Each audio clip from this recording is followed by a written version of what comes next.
Hey there YouTubers, Trevor here. Just checking in, letting you know that the deck is finished. Only thing really left to do is to pull those old stairs out. I put the new stairs in yesterday and I went for a swim with the kids. And was calling for storms today, so I closed up the umbrella and stacked the chairs. Let's go take a look at what was left. The only thing remaining after the balusters is your top rails, and these went together very, very nice. There's a slight gap here. I mean, I can barely fit my fingernail in there, but you know, if that really bothers you, you can come back through here with some sandable silicone caulking, backfill it as best as possible till it's oozing out, sand it off, and then it should take the stain fairly well if it's a good quality silicone, sandable silicone adhesive. So that's about it, really. Top rails are very self-explanatory. You just, you know, double and triple check your measurements and then make your angled cuts. With this deck, obviously we have 90-degree corners here, and there's a 45-degree corner there. So because these two meet at 90, you cut them at 45 each, and then same with this one. You take half of the angle. So since it's a 45-degree angle, each cut is 22.5 degrees. So everything is, you know, obviously as I was going along I stained it. So all the deck boards are pre-stained, and that really helps out because now that it's done, it's done. I don't have to worry about taking a couple of days and staining it and then, you know, having to get a brush up here in these hard compound angled areas and these joints, and then you have a portion of it like the back side of the spindle that's not treated. So since this surface is treated and the back side of the spindle is treated, or the baluster, since they're both treated, water, if it gets back in there, it will not penetrate into the wood. It should shed a lot easier, and if it does get trapped in there, it'll dry out before it seeps into the wood. So the gate is done. It needed to, by code, had to be 48 inches tall, and I did not want to make a 48-inch gate, so I built it into the front step. Since the front step is already there, I was able to shorten the gate a little bit, which helped with the weight, but not enough that it was going to not sag. So I had to put an anti-sag kit in, and that's the tensioning device that runs across the back there. And I need to just apply a little bit more tension. Since I tensioned it, it sagged slightly over the last day or two.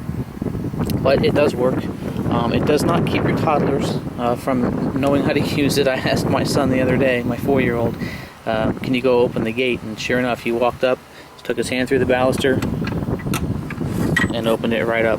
Easy enough for him.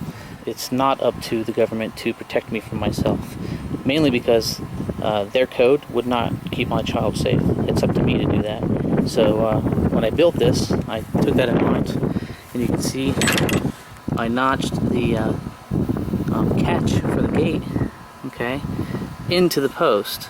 Because it had to be inside latching, I had to put the catch stationary and make the latching mechanism part of the gate. So when it latches, before, and when this wasn't notched, it sat out, and the front of the gate sat inbound of this post. Well, now they're flush with each other, so I can put a locking mechanism on the outside of this real easily. A fairly inexpensive locking mechanism, very similar to how I have on my double gate there. And a nice bolt latching system. So, and I would do that for more than just the safety of my children, but mainly for liability. As a pool owner, I run the liability of someone's child could come into my pool without me being aware of it and drown themselves.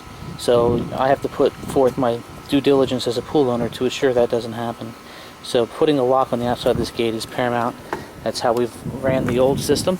Okay, you can see the lock on the outside of this old set of pool stairs that's going to come out. Right, so nobody could get in and out of the pool without having the key. And this is just a temporary block for right now. I haven't decided how I'm going to bolt it to the deck. So the stairs won't move away because it's being trapped against the top rail. But eventually these will be bolted down. Right now this is just screwed in, and it's just basically the stairs are tensioned in. It's a good sized deck. Got some loungers that'll go across here for sunbathing. Probably get about, with a good amount of space in between each, can easily get 3, possibly 4 in there. Maybe put a little freestanding cooler type of bar over in this area, and then when you want to just chill out and, you know, sit back and eat lunch after you've swam, or just to watch the kids have fun, and you don't necessarily want to get in, just kind of dip your toes in and just watch them while you relax with the umbrella and chairs. That's all I got, guys. Take care.